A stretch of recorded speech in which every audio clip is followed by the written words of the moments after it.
You watch the videos.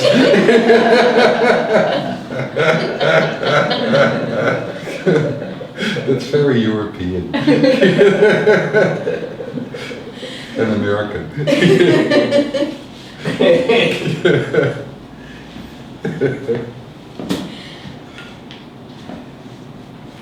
So today we have a shared meditation, an open meditation, and a short talk.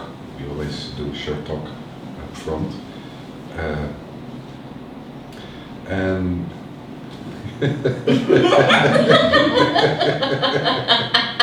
he's forgotten again the title. The title is The Unknown. The title? It has this effect on him of immediate forgetting. Yes, exactly. The title of today is The Unknown, and the amazing thing is normally Georgie thinks of titles. And this title I thought of. And you didn't remember. It's something like 10 times since you woke 10 up. times since I woke up I asked her, what is the title? I knew it was profound. But so the unknown.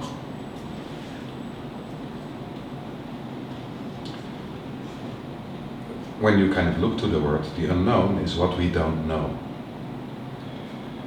And first, it's maybe because when we talk about knowledge or knowing things, we talk about our mind, the human mind. And talking about the human mind, part of how our mind is perceiving how it works, or the influence of our mind on perception, how we perceive the world around ourselves, is through the things we know. When we see something, or we notice something, we perceive something, we immediately relate it to things we know according to our memory. So, and this is very much how the mind works. It places everything into, or tries to place everything in the box of what we know. And that's how we organize our experiences, how we organize our thoughts, new ideas. If you get a total new idea which is not connected with any other idea, we can almost not hold this idea. So the unknown is difficult to hold. It's really difficult to hold. Because, you know, the unknown is like a big empty space. It's like nothing is in it.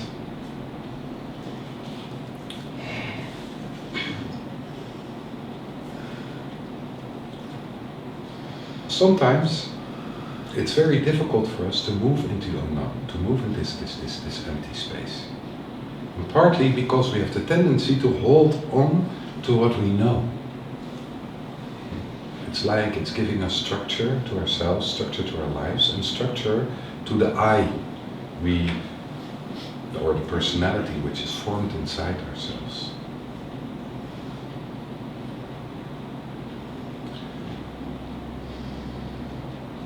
Basically what you could say, the more safe you feel inside yourself, the more safe you feel in your surroundings, the more easy it is to move into the unknown. If you see how people are communicating, is when they feel not safe, or there's a fear of being rejected, or there is any fear coming forward, we have the tendency to hold much stronger to things we know. It's much more difficult to be open-minded.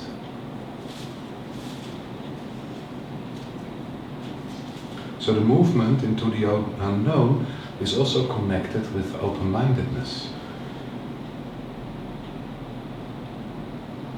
And the beautiful thing is when we move into the unknown from the mind, immediately what is happening is that we start to drop a little bit inside ourselves. We move a little bit down, and instead of being very strongly in the head and trying to understand everything, we much more start to move into a level of experience. So moving into the unknown helps us also kind of to move more deeply into experience. The movement from consciousness, which is more connected with the head, into awareness, which is much more connected with the heart.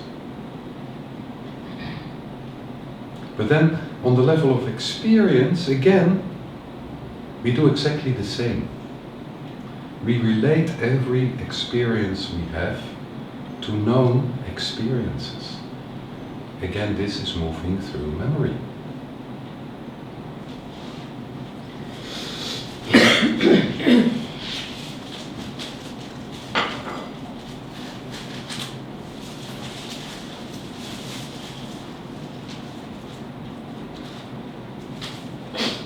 So basically this is how we're working. This is how our psychology is working. That we have the tendency to place every experience in memory. If we can place it in memory, we come to understanding. We can analyze, we can look at it. It's a bit philosophical to think about the unknown, what we don't know. But the unknown is an incredible, important realm. If we would only move with what we know already, there would be no development, no movement forward. There would be no movement forward in inner growth, there would be no movement forward in science. So in the movement forward, in development, the unknown plays an incredibly important role. And to find the courage to move into the unknown plays an incredibly important role. And I'm speaking of the courage because when we really move deeply into the unknown, it's like structures start to fall apart.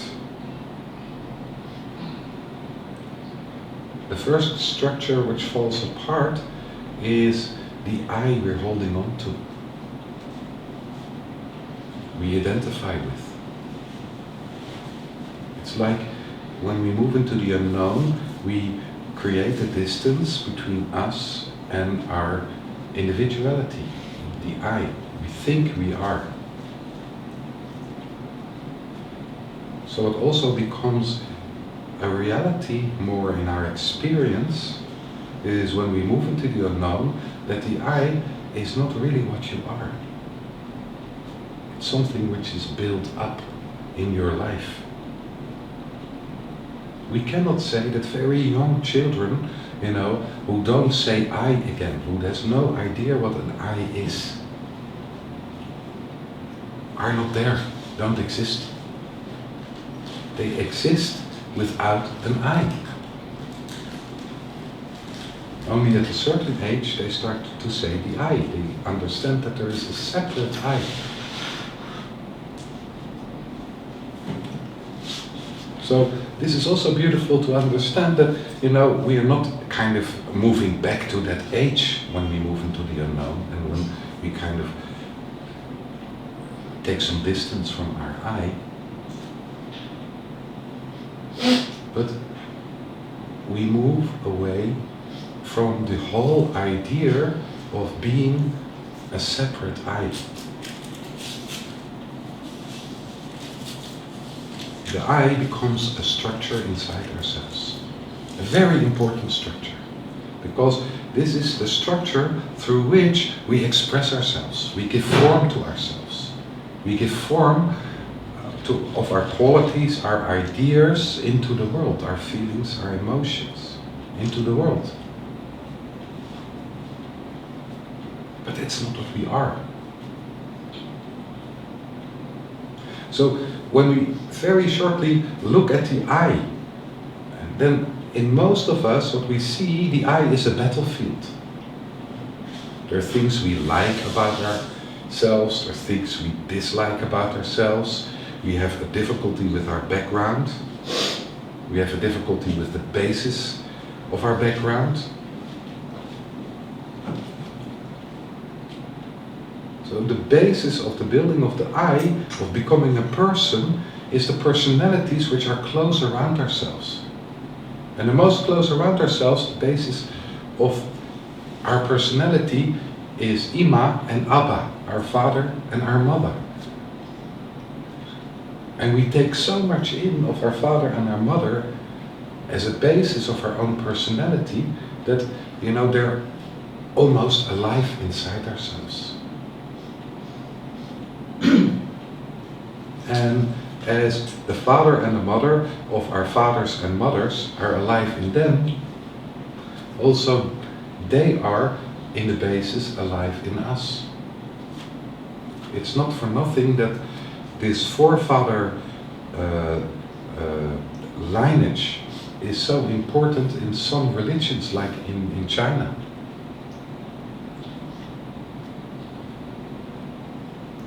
And what we see through generations, through time, at least when you look at it positively, is that there is more and more and more a refinement of the personality. More and more a refinement of the I. Based on the generations before us.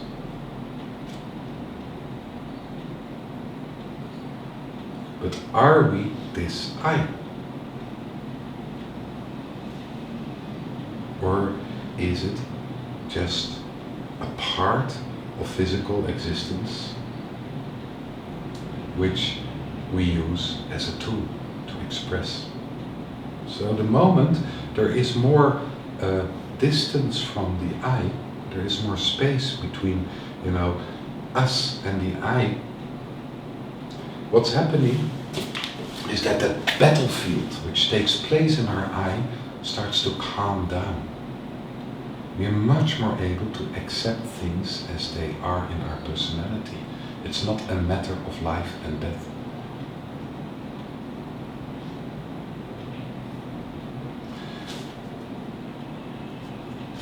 If you look to the inner cores of the battlefield in the I, there's basically two areas where there is a lot of struggle.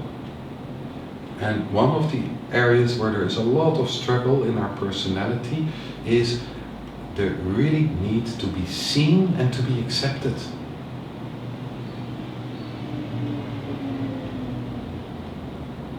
That people see you, that people hear you, that people understand you, and that you feel that you're accepted, that you are okay.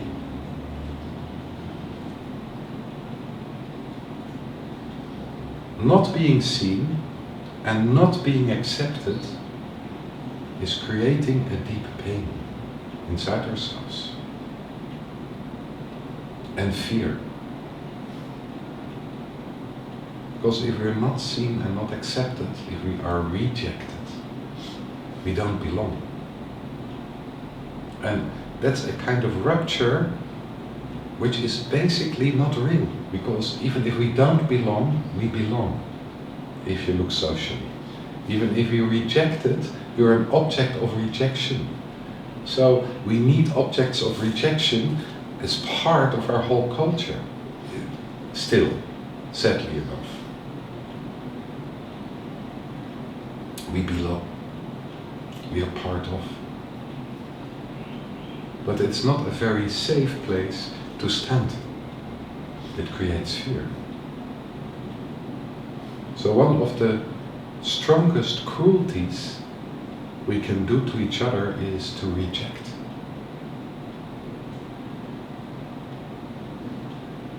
And then on a deeper level, which is another kind of core of the struggle in our personality, is the right to exist. And when I say the right to exist, again, it's a kind of curse.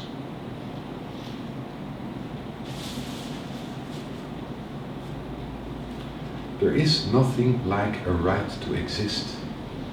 The right to exist is basically giving authority to others outside yourself to say if you have a right to exist or not, if this you are okay or not again. We just exist. The right to exist is a kind of illusion based on existence. There is no question about that we exist. So the right to exist again is coming forward from a strong identification with the I and again with knowing.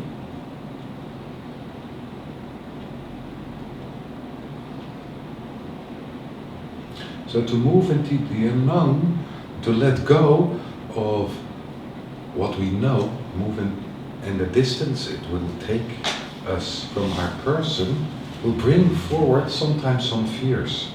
And the fears are exactly connected with this right to exist. This makes us really hold on to our person. Please see me, see me. And the need to be seen, which is on it, and to be accepted, to be loved, to be part of.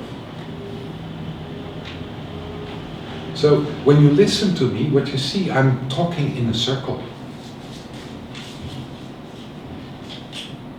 So there is this conflict. So the way to get out of this conflict, to leave the circle, in a way, is to take this distance from this person inside yourself. As long as we are in the person, the circle is going around and around and around and around. You recognize what I'm talking about? We stay in the conflict. The person is the most important. The drives of the person is acceptance, being part of. But we don't have the natural experience because the person is separate. You understand? Of being part of. So the moment we move into the unknown, we move more into an experience of unity, or towards an experience of unity, which is very well known. It's so much a known reality in all of us. So that's a little bit about the unknown. We start with connecting with our ideas, around 30 centimeters above our head.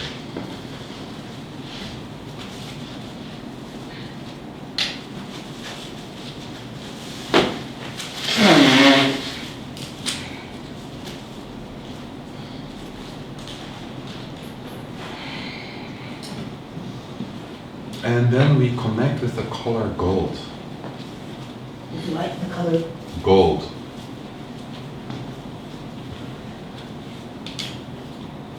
And then we move with the color gold around ourselves till underneath our feet, so that we're surrounded by gold.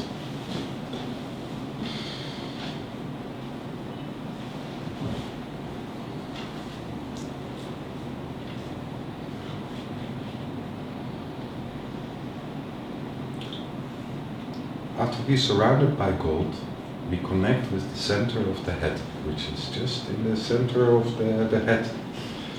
Just find the center in your head. And there we place the color black. And try to surrender to the black, the darkness in the center. And what you can do is meditate on or contemplate the unknown. Sorry. The unknown. And curiosity is really, really helpful to this. So what we know is a very little space inside ourselves. The unknown is much bigger. There's so much to still know.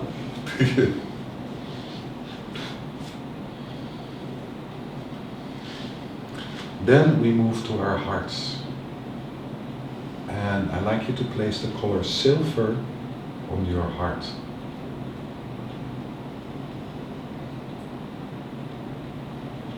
And just let it work for some time. And then I'd like you to connect with the unperceivable, the unperceived, the things we don't experience or non-experience. And then we move down to our coccyx, tailbone, and we place the color gold again around the tailbone.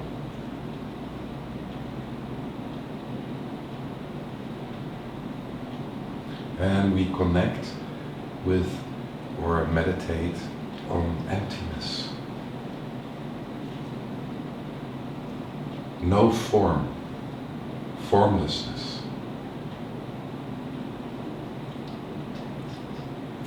And timelessness, or timelessness.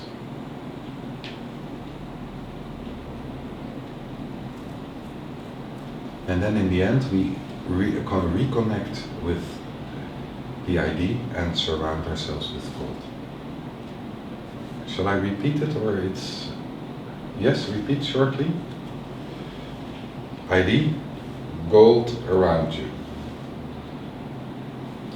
Then we connect with the center of the head, black, unknown. Then we connect with the heart, silver, what we cannot perceive, non-experience. We connect with the coccyx, can meditate, contemplate emptiness, formlessness, timelessness, no time. Also in gold? What? You say in gold? Yeah, and you put the coccyx in gold. So we've got black, silver, gold. And then we surround ourselves with gold again. To connect to something that we haven't experienced, I mean, what you're talking about as far as it was in the heart, right? Heart, That was the yeah. heart. So to connect with something that you don't know, I think you said, or don't have Non-experience. Non-experience. I just want to connect with Unperceivable. It feels a little bit like a prayer. It's like jumping into something which is so much bigger than anything you could experience. It's a jump. It's Oh. like leaping into the darkness. It's like making Can I a just jump reflect on where I'm going tomorrow? from the and known. Take it from there? Yeah. Okay. Reflect to the known experience. Often when we move into the heart, you know, we move into the memory of love, because we connect love to the heart. Love can be everywhere, or joy, or maybe happiness. We connect it to the heart. That can be everywhere. Sorrow, grief, pain, suffering. Grief, pain, suffering. But most of the times we don't kind of connect with the heart and think, okay, you know, my heart is connected with grief. The heart is connected with love. At least we try. Automatically makes it connected to grief. Yeah. Two go hand in hand. Yes. So what we do, what we do, what we do is we try to kind of, you know, just to let go of the known, of this grief, of this experience, or the love of this experience, and move to an area where there is non-experience. Meaning if experience comes forward, drop it Drop it, let it and go. jump. Let it go. It's not about the experience, it's about the space between the experience. Alright, that I can. That, okay, now I got it. Yeah? Now I got it. And the same with forms in the coccyx, or time, or whatever.